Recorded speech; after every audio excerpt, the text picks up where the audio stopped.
The Navy will send the first two Littoral combat ships to the scrapyard later this year. Those ships will leave the fleet just over a decade after the Navy commissioned both of them. Seth Cropsey, senior fellow at the Hudson Institute. He's former deputy undersecretary of the Navy. Seth, I use the term scrapyard figuratively, but it's hard to think that this is not a good situation for the Navy. I read from the Navy Times, the Freedom, the first LCS, goes inactive September 30th, less than 13 years after the ship was commissioned. The second LCS, Independence, gets its shadow box July 31st after 11 and a half years of service. These were supposed to last a quarter of a century, and they're already going out of the fleet. What's your take or your sense of what the situation is with these ships, Seth?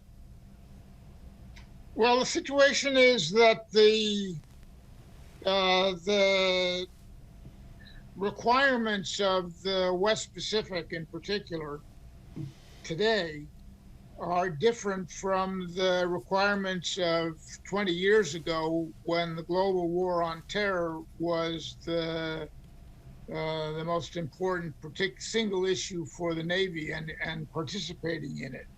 The strategic situation in the world has changed substantially. And the Navy is left to deal with ships that were built for a different purpose, and the purpose for which they've been built has failed notably to be productive. In particular, the modules, and that is one of the key features of the ship. In other words, the ship's ability to perform different missions by simply moving modules in the ship in and out has not succeeded over a long period, and that doesn't help things either. My recollection of this 15 years or so ago, when these ships first were commissioned and entered into the fleet, was that there was a lot of skepticism at the time that the mission packages wouldn't work. What do we do about that? How do we apply that lesson learned to future programs? We're thinking about a frigate program to replace LCSs right now. That program is in progress. What do we think about when we look at the frigate to make sure we don't make these mistakes again and find ourselves in the same place in a decade?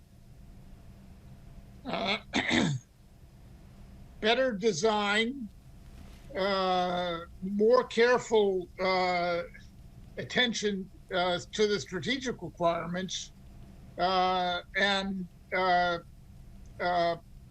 I think it's also very important that we consider unmanned vessels as a supplement to what surface combatants can and ought to do.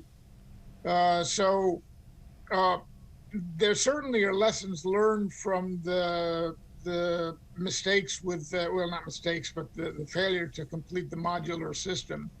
But that's been done throughout the world successfully, having modular systems.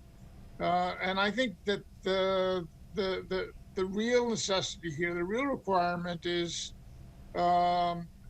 begins with asking the question, what kind of mix we want in the fleet?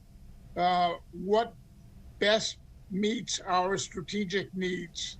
And when those questions are answered, the questions about design will fall much more naturally into place. And those questions have not been answered yet.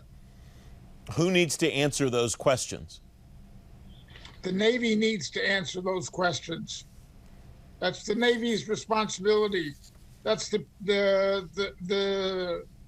one of the most important jobs that they have, is to understand what their mission is and to be able to persuade Congress and the American people that it's worth spending money on.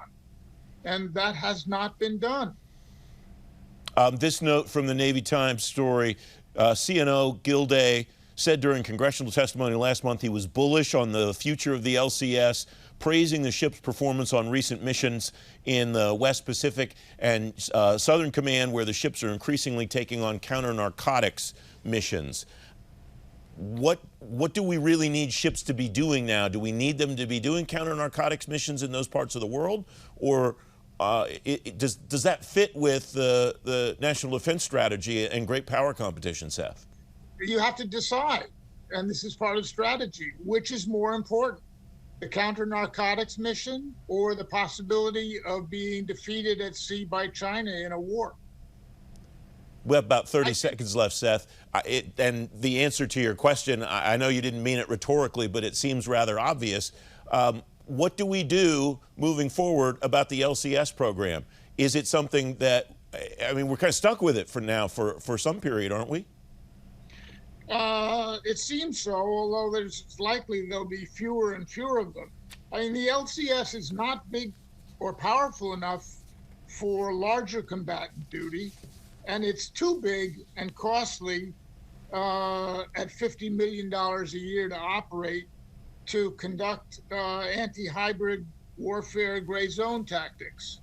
So I don't think that it has much of a place in the future if our major concern is the possibility of war with China in the West Pacific. I don't think the LCS makes a great deal of difference there. Seth Cropsey. Not in its current version. Seth Cropsey, thanks very much. Great to have you back on the program. Thank you, Francis. It's always a pleasure.